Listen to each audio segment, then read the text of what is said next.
Hey guys, we made it to season 5 of the Us People podcast. I'm your host, Savia Rocks, and in this season, we aim to empower and embrace creativity through diversity as we dive into the fascinating stories and experiences of a diverse range of individuals, highlighting their unique perspectives and creative endeavors, from artists and entrepreneurs to innovators and activists. We celebrate the power of diversity in driving creativity and fostering positive change. Join us as we engage in thought-provoking conversations like... I made myself intentionally homeless in pursuit of my purpose. We're aware that a lot of people want to present and they were in my position, and what's worse, they weren't a white male, which is a joke that's even still a thing. I think my family never ever say you can't do something, so full of support for whatever dream. If I said tomorrow I want to fly to the moon, they'll probably say I wish you all the best, Mel. So guys, I just want to say thank you for supporting the Us People podcast for the past 5 years, and we look forward to sharing another new theme song with you. Let's go. Greetings and blessed love. I pray that everyone is doing well spiritually, mentally, emotionally, physically, financially, and creatively. I am the real Aisha Peters, and you are listening to Us People podcast with the lovely Savia Rocks. Keep on being you. Hey guys, and welcome to another episode of the Us People podcast. I'm your host, Savia Rocks, and today I am humbled to have the beautiful and ambient Aisha Peters here with me. She is a divine being who supports others in healing their healing journey through creative and self-development and spiritual connection. She is also an award-winning MOBO nominee. She's also found her purpose ambiently and uniquely in this world. Aisha, I want to thank you so much for taking your time to come on the Us People podcast. How are you? I'm good. Give thanks to the Most High. Thank you so much for that beautiful intro, Savia Rocks and Us People podcast. I am very honoured to be sitting at this table holding space with you today. Thank you so much. And Happy New 2024 to everyone too. Yeah, definitely. It's been so far, I find it to be a really positive year that we step into, although there are a lot of things happening in the background. You know, some that we can have control over and some that we cannot have control over. But we move forward positively. So, definitely. Definitely. So, my first question for you is, can you tell me about your background of where you grew up, but also how that influenced you to be the ambient and beautiful person who you are today? Oh, yes. And that's such a great question. It's a beautiful question. Where I come from is Tottenham. Let's just put it straight. I am from Tottenham. I was born in Middlesex Hospital. And a lot of my first musical influences actually come from my parents. You know, my beautiful parents. Give thanks to them. My father, Elwin Samuel Peters, who is no longer on this earth, in the ancestral realm. He very much had a musical background himself, in terms of the fact that he loved music, played instruments, and very much encouraged me in terms of my musical creativity too. So I've always had that installed in me. And then my mother, she has a very beautiful singing voice. And yeah, she has a beautiful singing voice. The only thing is with my mum is that nobody ever gets to hear her sing, really. That's the only thing. And my mum was a backing singer for a soul singer called Maxine back in the day. And I remember actually hearing a demo of my mum singing, and I was like, wow, that's my mum. So when the world is listening to Aisha and listening to my tone, that's actually my mother's. Yeah. So I give praise and I give thanks to them and their talents that has actually passed on to me. You know, I have talents and skills in that realm, you know, that have been bestowed upon me by the Most High. I call my heavenly divine mother and father, of course. Yes. And I'm grateful for that. I also have a musical family in the sense that, you know, two of my godfathers, one of them is a big producer in America, called Zebulon or Zebi. And then I have Judah, who's my godfather as well. And he's in the reggae dub scene, traveled the world. And to be quite honest, he was the one that foresaw that I would actually be in the music industry. And he would always say to my mum and my dad, you know, she's going to be famous. That baby of yours, she's going to be a singer. I like that. He would sing to my mum's belly and I would always respond. See? So music has always been with me, absolutely in my blood. You know, I have uncle as well who recorded his own music. My dad wrote his own songs, recorded his own music. So we're very, very heavily entrenched in music. Music plays a massive influence in so many people's lives. And actually, before we're even born, you know, when you were saying that, you know, your uncle was singing to you, that plays a massive influence on the sounds of what you're becoming. And I remember watching something, I think it was on YouTube, when a man was talking about he remembers being in his mother's room, and he said to himself, remember, to always remember that moment of where he was and who he is. It's such a mad thing to actually explain to people. Some people don't believe that you can remember where you are when you actually are in the room, but you actually can. It's such a beautiful thing to be able to have and understand in the world. So my next question connects with your previous one, but slightly different. So can you define who you are as a person, but who do you see when you look in the mirror? But on the flip side of that question, has there ever been a time where you have looked in the mirror and not recognized the person staring back at you? How did you manage to go from a person that you didn't necessarily like seeing in the mirror because maybe what you were going through and you couldn't see the end of the light or the light within the tunnel, to becoming the beautiful person who he has evolved through trials and tribulations and become the person that they've always wanted to? Thank you for that question. Today, as the Aisha that I am today, I can honestly say, Savia, when I look in the mirror at me, I look with a smile on my face.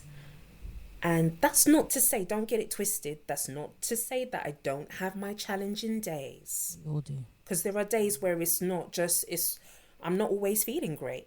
Yeah. That is the truth. I'm not going to sit here and lie. Yeah. However, in terms of my journey, how far I've come, the things that I've achieved, and to know that within myself, I know where I'm going. Yeah. I know my purpose. I understand, I understand, and I overstand my purpose.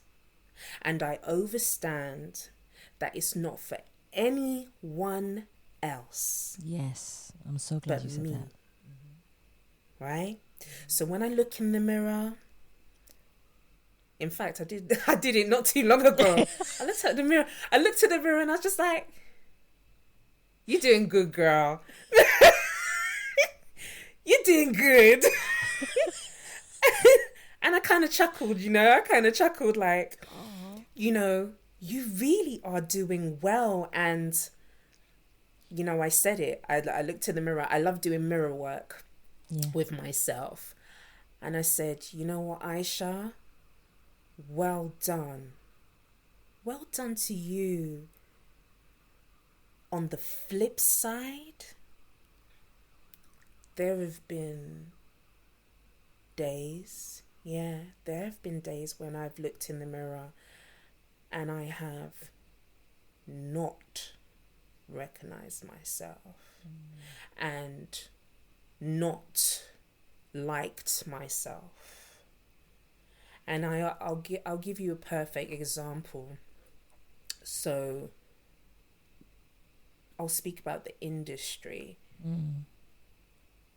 Being in the industry from such a young age. So I entered from the age of 14, although my parents had already discovered my talents, right? Yeah. I went through a lot of different changes where I did feel stripped of my true essence and who I really am. And the real Aisha is open, not really guarded. I'm transparent, funny, witty. The person that loves to smile and give a gutsy laugh and, just really, I like that. Sociable,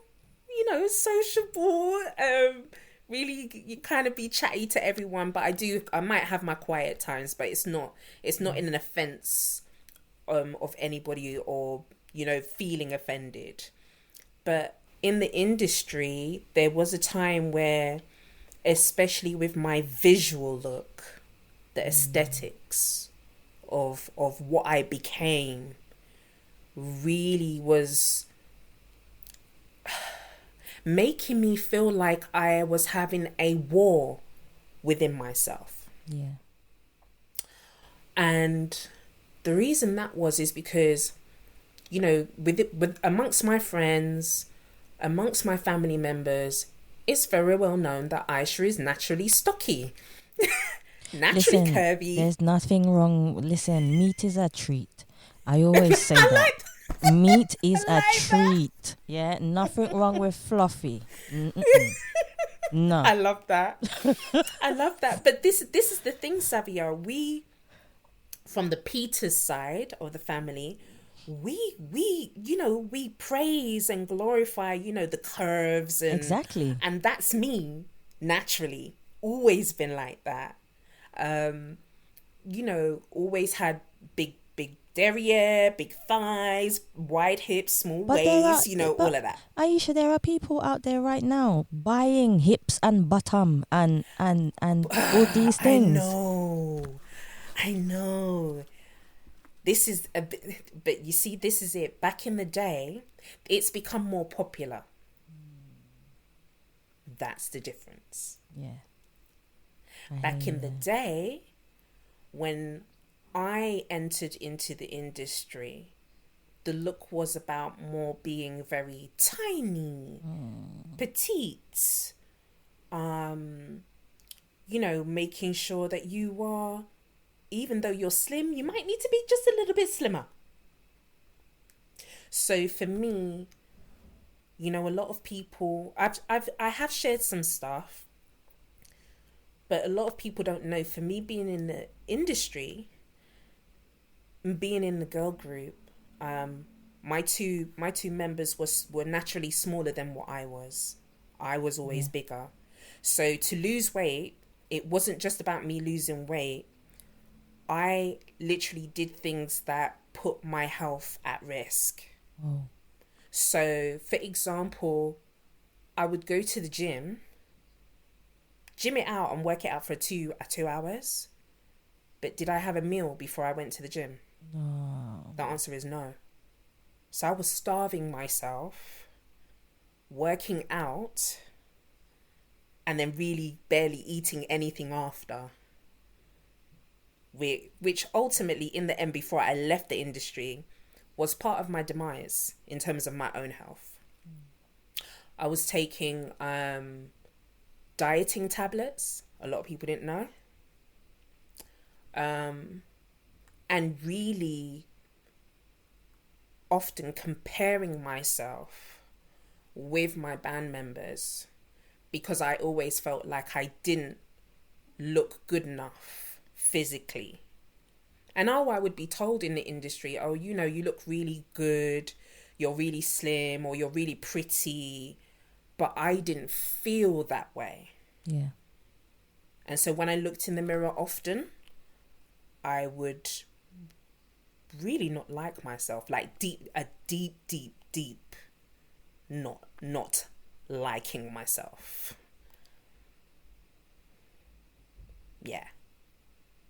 It's so hard to say. I was going to actually ask you, how were your band members towards you? Did they know the extreme of how you felt about yourself? I don't think any of them knew. Remember, we're young girls. I know, and I know it's we're hard. We're all still developing within ourselves. So that's not only physically, because I entered into the industry from the age of 14. Yeah. Got signed as soon as I turned 18. Whoa. Yeah, so we're babies. Right? And we're still developing emotionally 100%. and mentally. 100%. My band members, because we didn't have a discussion until maybe about 2021, where a lot of things that I was going through and how I was feeling about myself, about the weight loss and things that I actually did, that didn't come out until how many years later? Like I said, 2021. Yeah. You know, they had no clue. I was under pressure. And that's one of the things that I think people should know more about. People take, the industry takes the younger generation, right? Mm-hmm. And they groom them. And to an extent, manipulate their state of mind to make them see that this industry is a great thing. Now, don't get me wrong.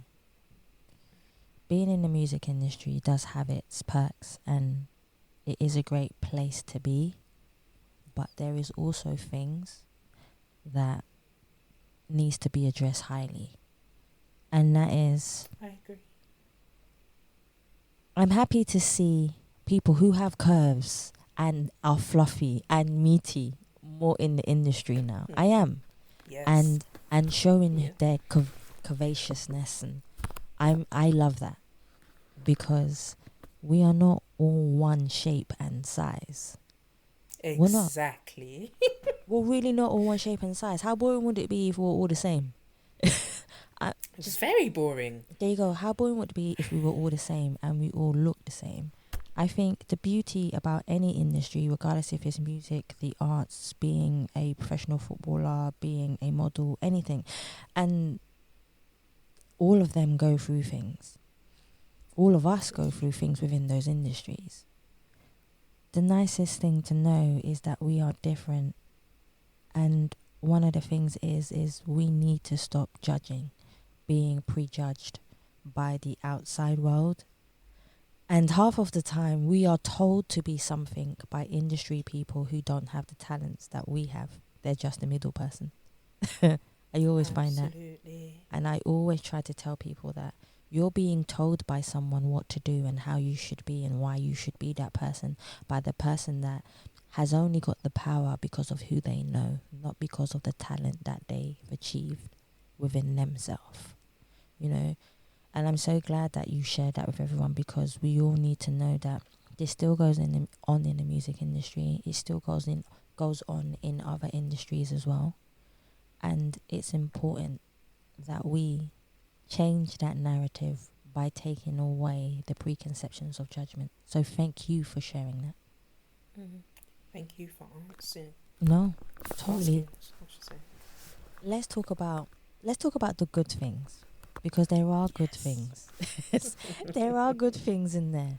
For example, you being able to use your voice as a purpose of being able to show people that, you know, regardless of where you've come from, regardless of your background, regardless if you've had very, very humble beginnings, you can achieve anything. You told me that your parents was a major part of you being the ambient and beautiful person who you are today, being able to achieve the ambition that you have.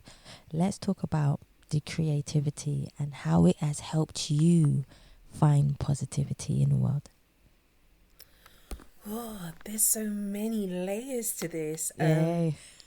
So my creativity and I guess my offerings through that really does come from the background of coming from humble beginnings and having different tutors as well in different ways. Because I tell you this, Savia, although I'm in the industry as a singer, as my first trade, my parents actually thought that I was going to be a dancer. Hey. They thought, because I loved ballet, I loved tap, jazz, I loved watching acting performances by Dorothy Dandridge, Marilyn Monroe, Fred Astaire and Ginger, like all of the Sammy Davis Jr. Like so to come out on the other side and be like, hey, I'm singing now. No, but that just means you have both. That means you have both. You have the singing. Yeah, they recognize that. So for me, it's taking, you know, the essence and being grateful and showing gratitude of what my father bestowed upon me, my mother, but also my tutor Kwame, the African dancer tutor that I had, Kwame, when I used to go to Play Scheme Youth Centre. Also people like Jason Booth, Basil Mead, as choir conductors, because I do have gospel choir as part of my background. Maxine Messam, who was the soul singer back in the day, still doing music now as well. She was my first vocal coach.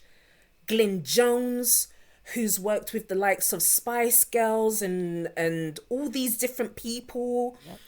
These are the people, these are the very same people. And also I have to big up my sisters from the Fierce Girl group. Hey.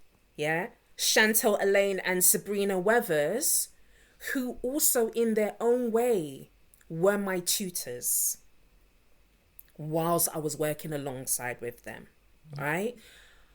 I've taken all of this good stuff that I've received from each and every single person that's been part of my building block and actually created that positive side, these positive things within Aisha Peters, so that I could actually share with others. I like that. And that is the beauty of what I have discovered about being within the industry. See, most definitely. What would you say about the music industry in the sense where a lot of people believe that it's just based upon talent? Right? A lot of people do, and they don't know that. It's not their fault. But there's the business side, which this is where you come in, because you have your own businesses, you know, and it's very important for, especially coming from your perspective, talent is one thing, but understanding the business is another. What would you say to people in the world who have an exceptional talent, understanding the music business as a whole, what would you say to them? I would say, know this. And it's not something that nobody hasn't said before. You know? Trust me. Yeah. Talent is 5%. Believe that. Believe it. Yeah, Don't just believe it, but know it. 95% of the music industry is industry. It's business. Do not get it twisted out here for nothing or no one. Yep. It can be very heart-wrenching. Yeah. For those who are quite green and extremely talented. Because, you know, you going all bright-eyed and bushy-tailed, and then you start seeing these paper documents or agreements and the fact that you're putting yourself out there and doing all this work, and actually you're not working from your money, you're working on somebody else's money and somebody else's time. Yep. And then, you know, we could speak about all the digital stuff in terms of streams, and you're not really getting any money from that too. Learn the industry. For those of you who are listening to this podcast, learn the industry. It's one of the diamonds and jewels that you can always bank on. Knowing that you know the business. Get yourself an entertainment lawyer if you're looking at it from the perspective of being an artist. Yep. Make sure you research your accountant. Yeah. Knowing that they are good people and they do the work, come recommended by others. Don't just go into a verbal contract with anyone for no reason. Yes. And do not sign not a thing without it being looked at by your solicitor. These are just very, very basic things, because the music industry is very, very layered. And as we go into years forward and years in the future, it changes. There are elements of it that change very quickly because we've moved very much into the digital world or the meta world. Yeah, that is Learn true. that too. That's something actually separate, but it incorporates it in the music industry, which is very important. I'm so glad you said those things. A lot of people don't understand all of them. They think that the talent and everyone else is going to do the work for them. And sometimes people have a trust towards people, like we do. Like we have a trust towards people because, like you were saying, when you have a certain personality, you automatically sometimes it's not you being naive, right? It's just you being, the positive person that you are, because you believe that the team around you should kind of be like you. But it doesn't. True. It's true, but it doesn't always work like that. It doesn't always. I'm so glad that you said that. Mm-hmm. I would love to talk about, there's something really special that you do to help people in the world who are dealing with loss or bereavement, and one thing, I would love you to talk about this more. Let's talk about the company, how you started it, why you started it, but also why you decided to help more people from all over the world who might be suffering a loss in the world. Yes, so the company that you are speaking about has been founded in honor of my belated daughter, my youngest belated daughter, Damali Amanda Sala Peters. And the community interest company that I have founded, it is called Damali Beautiful Vision CIC. And yes, the CIC is very close to my heart, because what we do is we support global majority community members, London specifically, but really, really looking at the diaspora and how this affects the diaspora worldly, globally. We are supporting those African, Caribbean, Afro-Caribbean, mixed heritage, if you're of mixed heritage and you identify as Black, also Asian, those of you who have suffered with sudden loss of a child and or a young adult. We support positive impact for mental and emotional health. So what it is, we provide free counselling or discounted, but to be quite honest, Aisha here wants to provide it for free, right? Completely free under our CIC.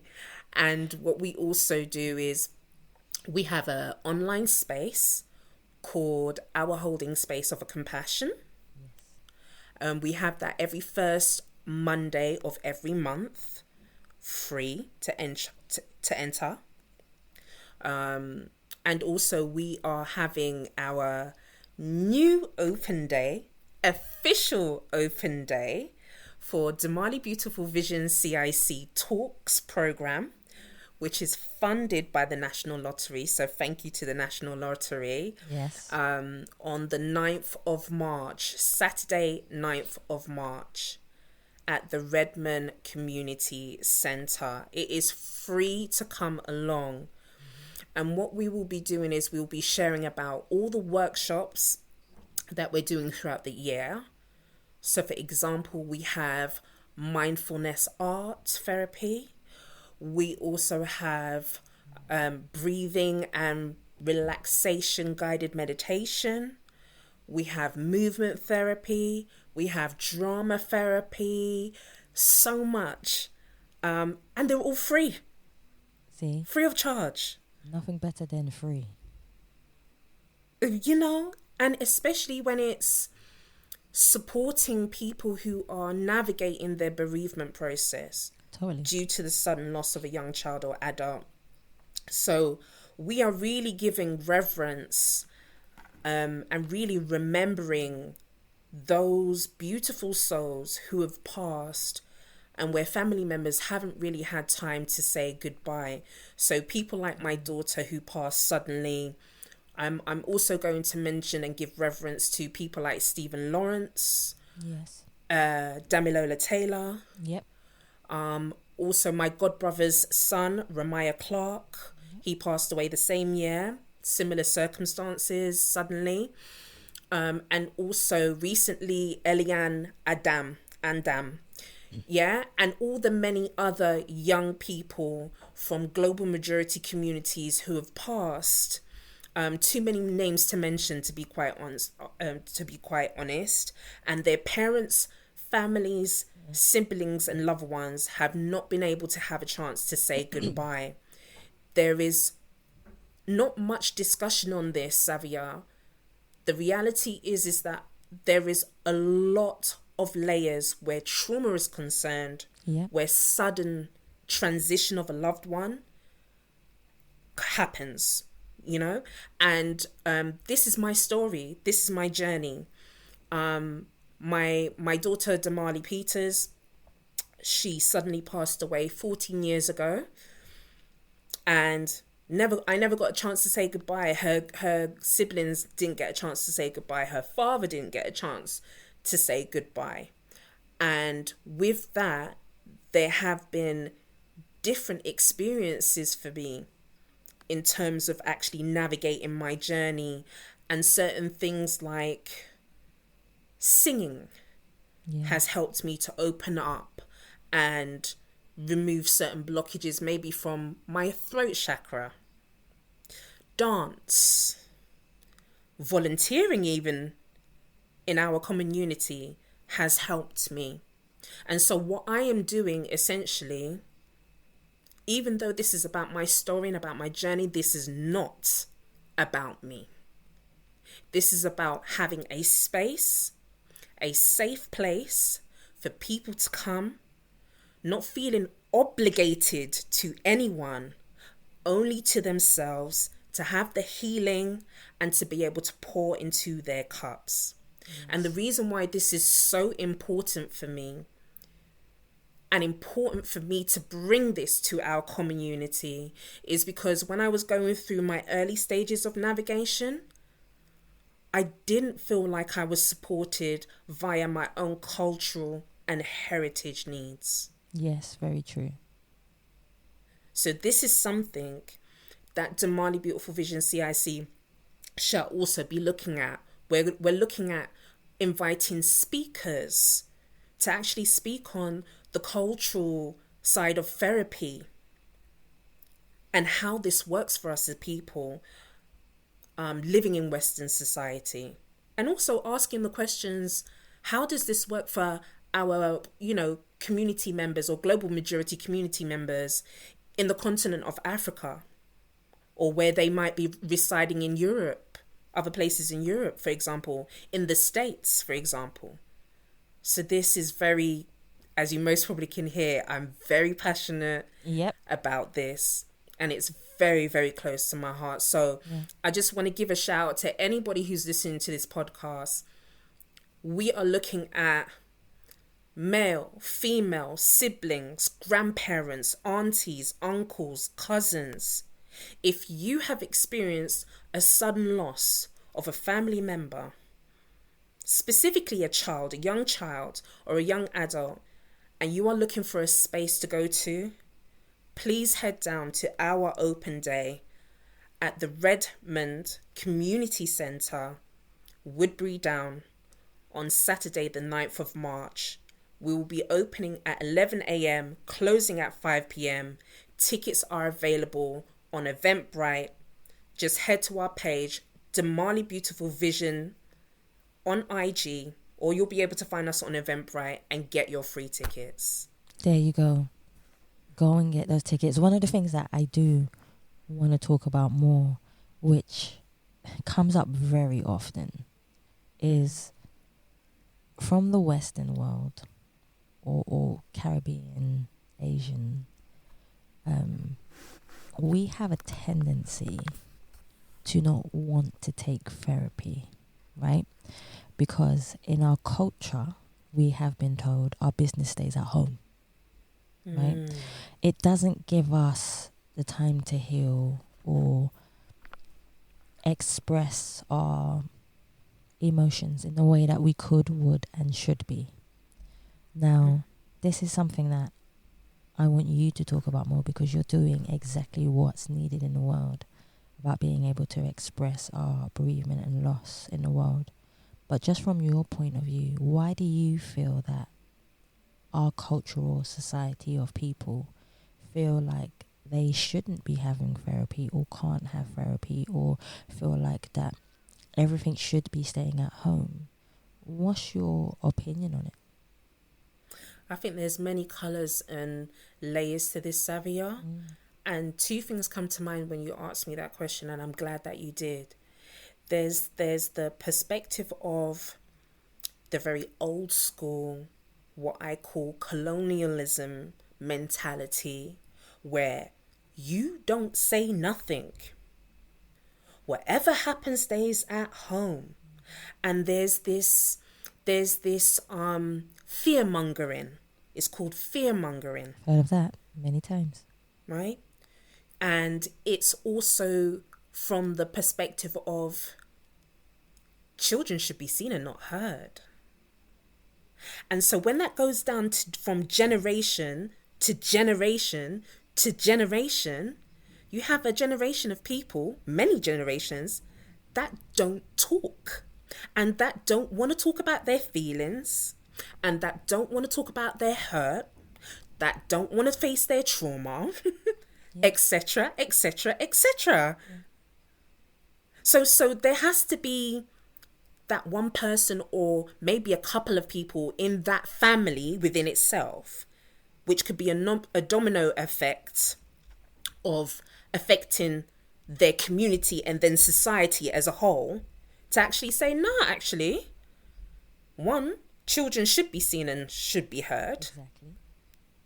And then two, even though this is going to be painful, I know it's going to be painful, let's talk about it. There's that side.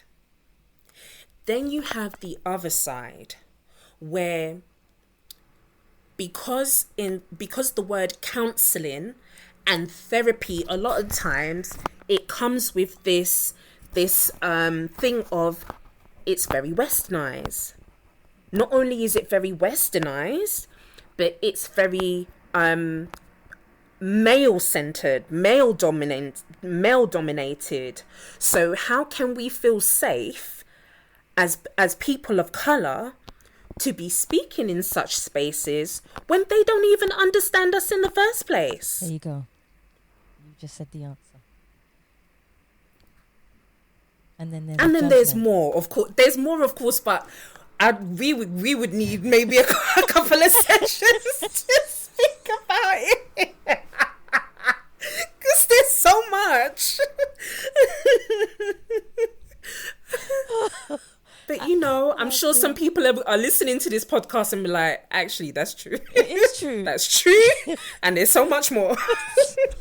You know, how do we, Savia, how do we really, as a people, learn about interpersonal relationships, and how can we better communicate with each other and not just communicate for the sake of talking at each other, but speaking with each other and really hearing each other, and also, importantly, listening to what we're saying. Are we really saying what we really want to say?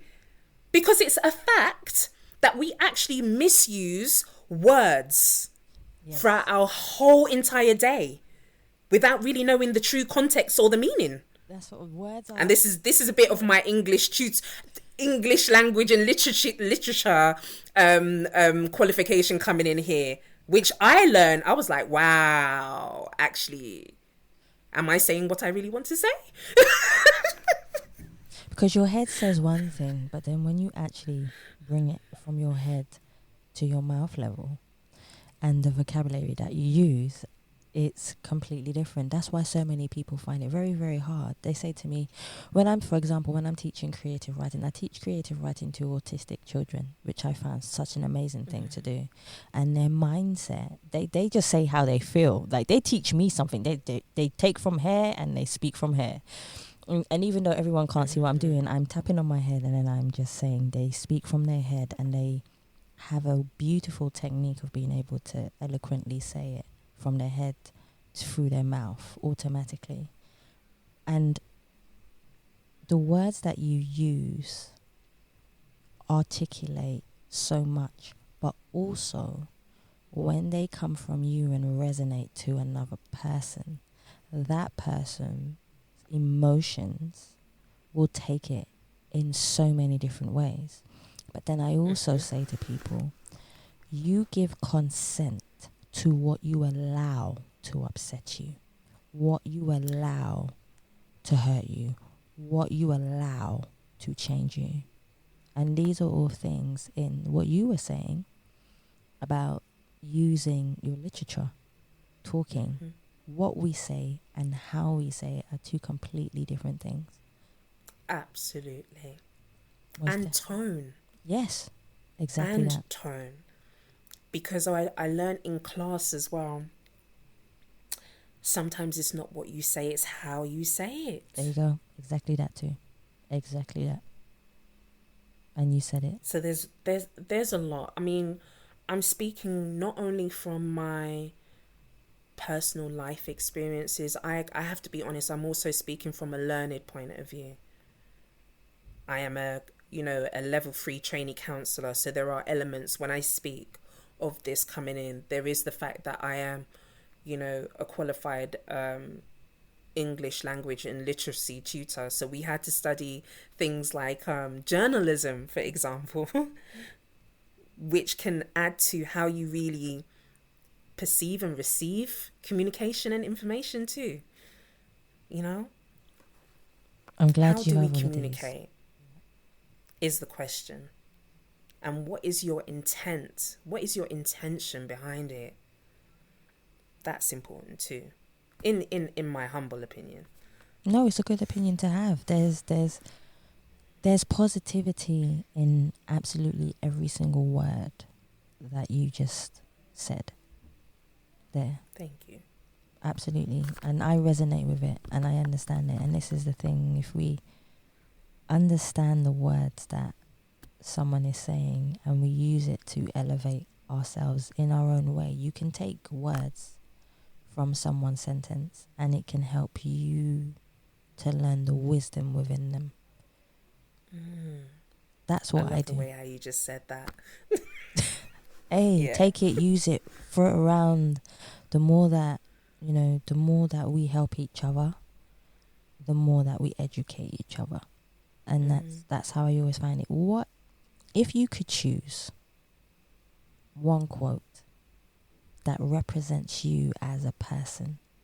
What quote would you choose and why would you choose that particular quote?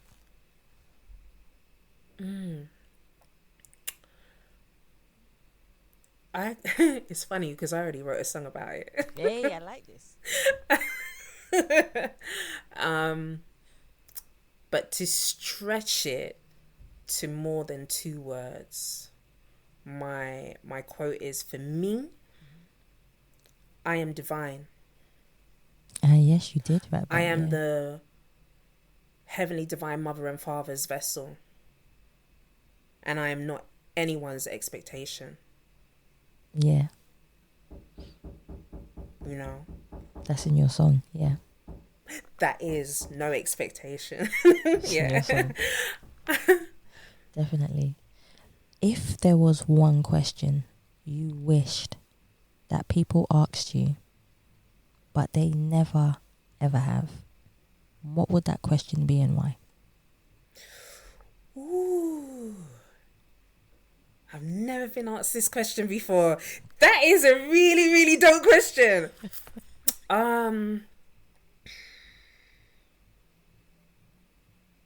Do you know what a lot of people fail to ask me? And I wouldn't mind answering this question is, sorry, I don't know if you can hear it, but someone is drilling. No, I can't. And I'm hoping it's not coming through. Okay. I was like, ooh, that's a bit awkward moment. But yeah, sorry, but back to the topic is, I wish people would actually ask me, why do you think you're here, Aisha? Yeah, it's like, what do you think? Why do you purpose think is? you are here? Yeah, What do you feel you have come to this realm to do? What do you think it is that you are meant to be here to achieve? And I'll be honest with you, Savia. tell me. If anybody had asked me about maybe 3 or 4 years ago, Yeah. I wouldn't have been able to give a straight answer. Because I would be like, I'm meant to do this, and I'm meant to do that, and I know I'm supposed to do this because I already did that. But however, now, if you sit with me, and many of the people who do now, they really get a very, very straight answer. Go on. And it is to be the divine vessel of love. There you go. One of the most powerful things to have in the world is love, and I try to tell people that all the time. Yeah. All the time. Yeah. That definitely makes sense to me. So the next one, what are you most proud of that you stand for? You know what I'm most proud of? I like the way you, I love that. Being a mum. Yeah, it is. Being a mum. even with the transition of my daughter, and you know, she transitioned at a young age. So she transitioned at the age of 3. However, within that, her energy and the fact that, because I believe in this, I believe that children choose their parents, right? Yeah. The mere fact that she decided to choose me is an honor that no one else could bestow upon me. It cannot be priced in jewels, money, nothing. There's nothing on the earth that could ever replace that. And the fact that I have 3 children who, within their navigation of bereavement, and I look at them and they inspire me, Savia. I look at them and I just think, wow. Not because this is a sympathetic woe is me, they've been through so much, and they have been through a lot. But let me tell you something about my children. They are some of the most powerful, resilient, amazing, talented people that I have ever come across to know in my whole entire life. Without me trying to cry. Honestly, like my children inspire me every day. And people think Aisha comes out with these things or ideas and just like that. But let it be known, a lot of things that I create are because of my children.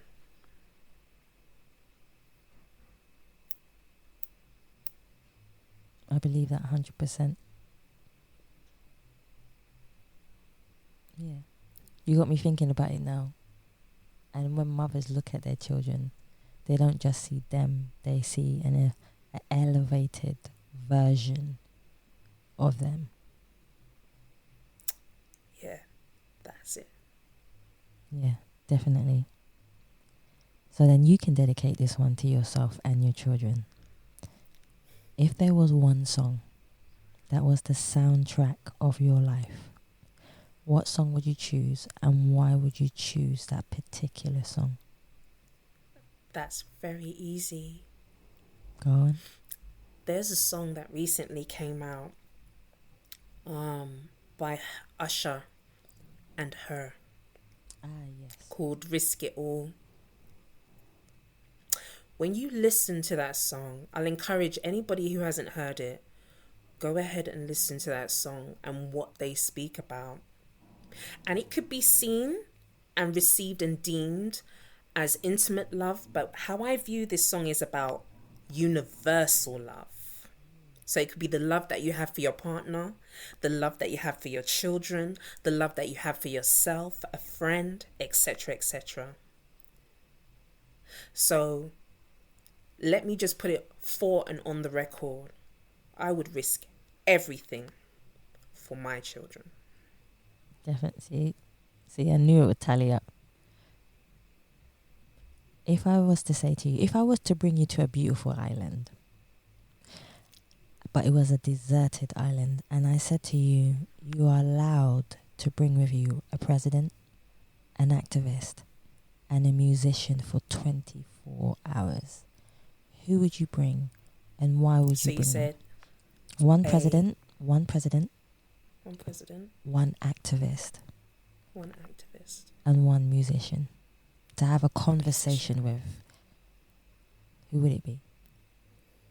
Or who would they be, I should say? The musician would be Prince. Hey! I'll have my binoculars. Mm-hmm. So we got The Prince. activist would be... Oh, there's There's a few. because there's different ones that I like for different reasons from different centuries. Oh, yeah. I like the fact that you said that. Yeah. Ooh. So hold on. I'm gonna be a bit broad with this, and I'm gonna say why. Okay. So there's is it Queen Hatshepsut? Yeah. There you go. Because she did many things in Kemet, Yeah. but also was crowned as king Yeah. as well, as far as I remember, or regent. Then there's Queen Nanny of the Maroons for obvious reasons. Then there's Sorry. then there's Queen Amina and Queen Nzinga. Oh, why? Wow. Okay. Because Queen Hatshepsut, I think she was selected by her son to become king. Then there was Queen Nanny of the Maroons, because she was very great in her strategy and helping people. Same as Queen Nzinga in her way and her reign, but also Queen Amina for her strategy on the front line. And then you said president. Oh gosh.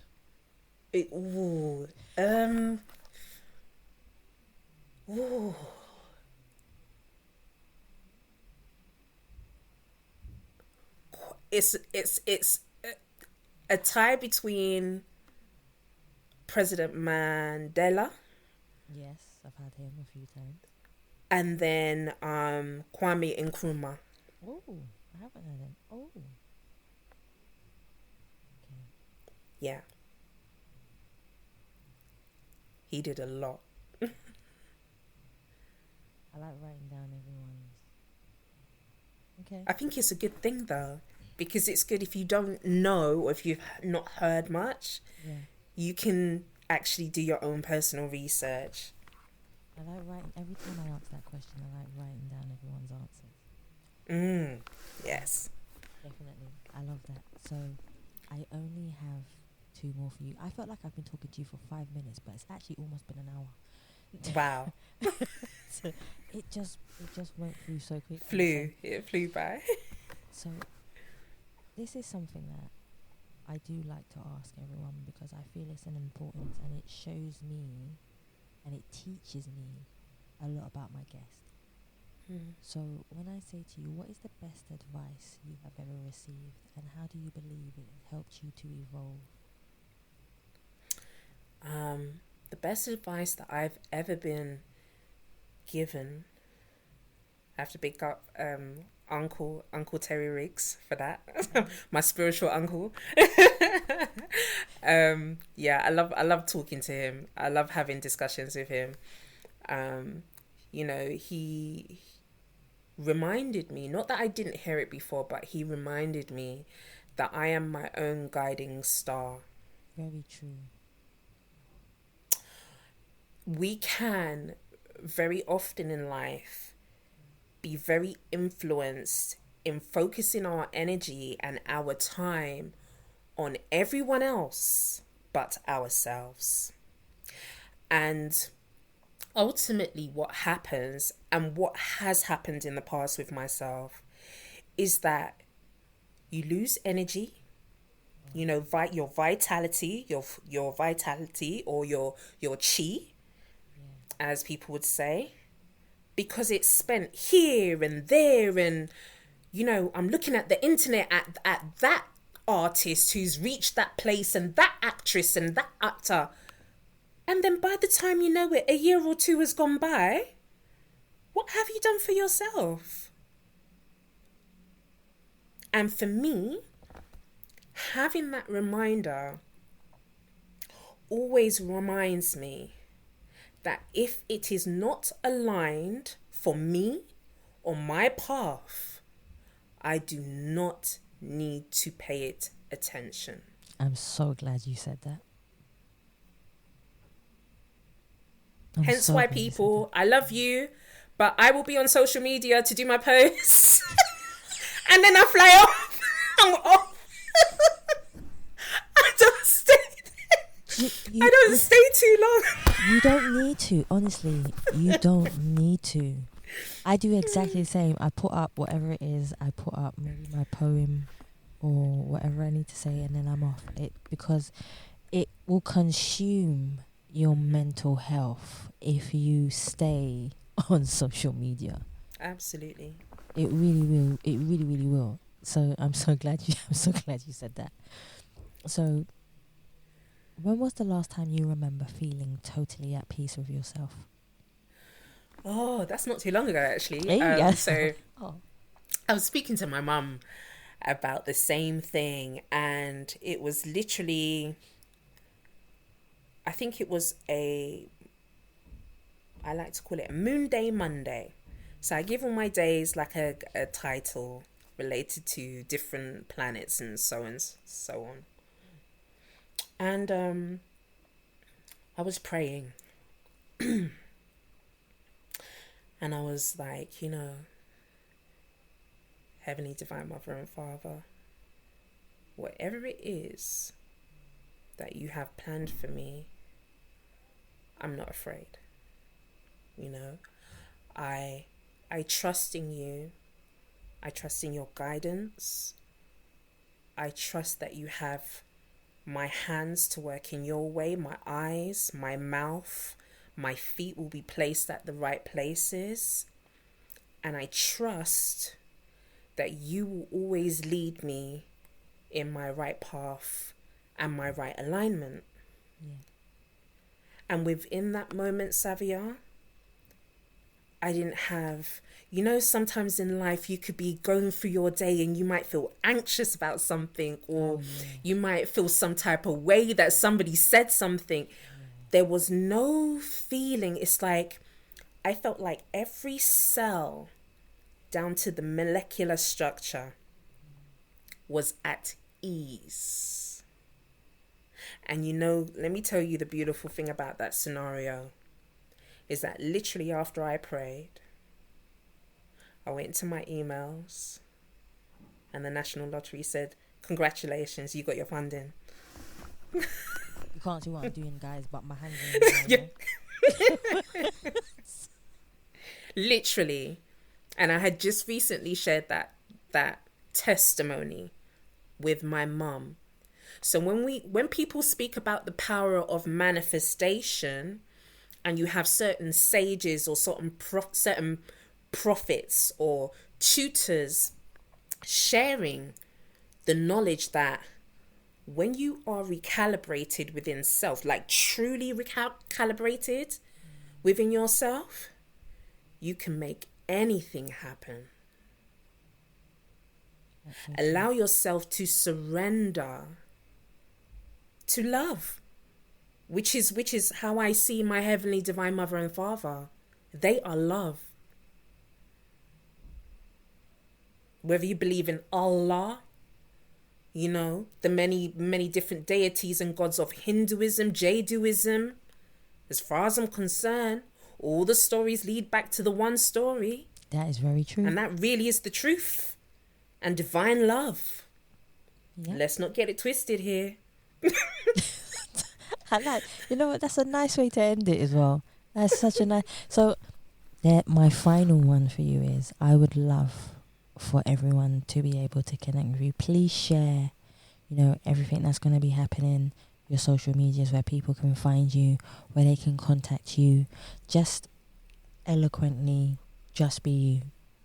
Awesome. Thank you so much. So if you want to connect with me, Aisha Peters, you can connect with me at The Real Aisha Peters, all one word. My name is spelled Aisha. Peters, Peters, all one word, The Real Aisha Peters, on IG and most social media platforms. Also LinkedIn, Facebook as well. I have a Twitter now called X account, but I don't use it. Sorry, Twitter or X.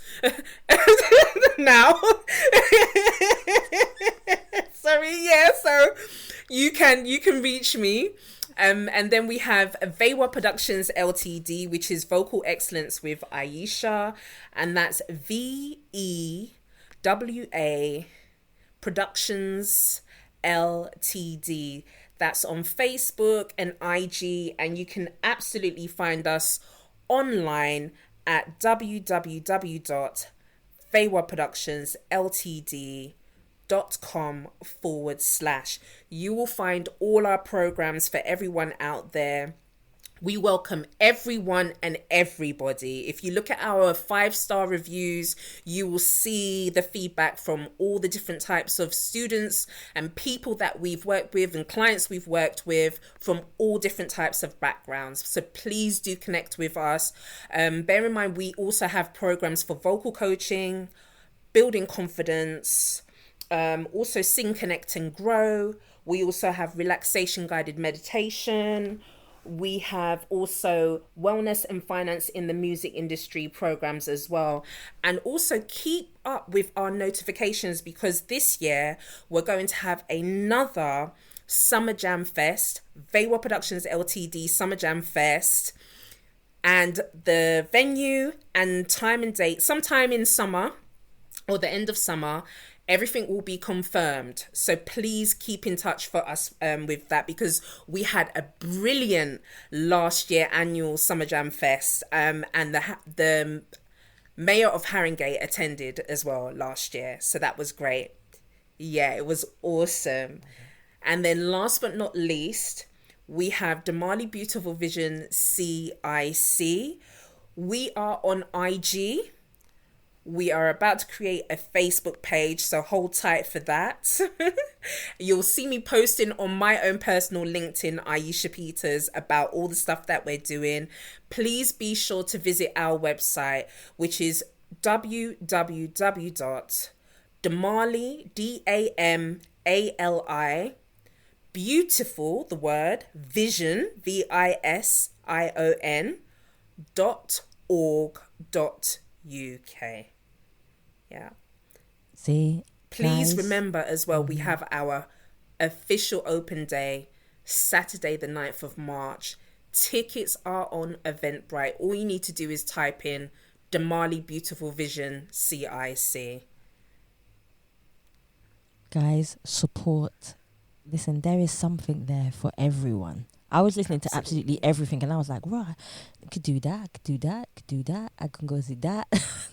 I was like, no, seriously, because there's so many people in the world that need these things that you've been doing, Aisha. Keep doing them, keep prospering, and this is where I want to say thank you so much for you sharing your story, your life, your compassion, your kindness, your love, your understanding, your well-being of what you do, you know, your bereavement, your loss, but also using it as a form of strength to elevate other people in the world. I have nothing but ambient gratitude for you, and I wish you nothing. We're going to stay in contact anyway, but I wish you nothing. Please. I wish you nothing but the best in the world, full of love, which is the most powerful form, and then secondly, positivity. Thank you so much for coming on the show. Ashe, thank you so much, Savia Rocks, and thank you everyone for listening.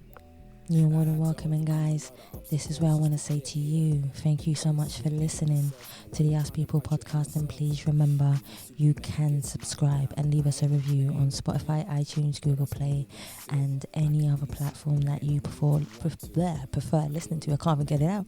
And you can also go on our website, which is www.uspeoplepodcast.com. Guys, this is where I want to say to you, thank you so much for listening again. Stay happy, stay positive, and as always, please continue to be kind to one another.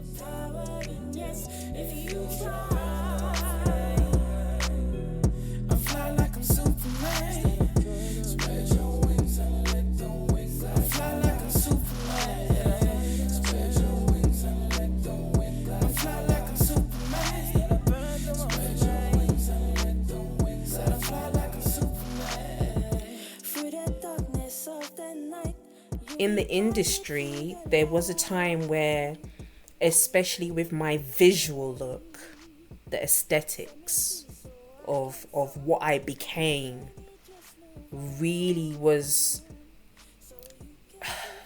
making me feel like I was having a war within myself. And the reason that was is because, you know, with amongst my friends, amongst my family members, it's very well known that Aisha is naturally stocky. Naturally curvy. There's nothing wrong. Listen, meat is a treat. I always say that. Meat is a treat. Yeah, nothing wrong with fluffy. No. I love that.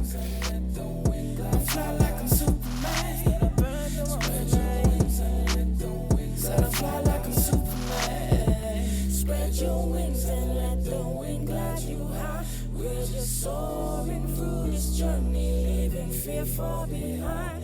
Our hearts are full of courage. You can win if you try. Redirect the yes to you. You'll see the power in us if you try.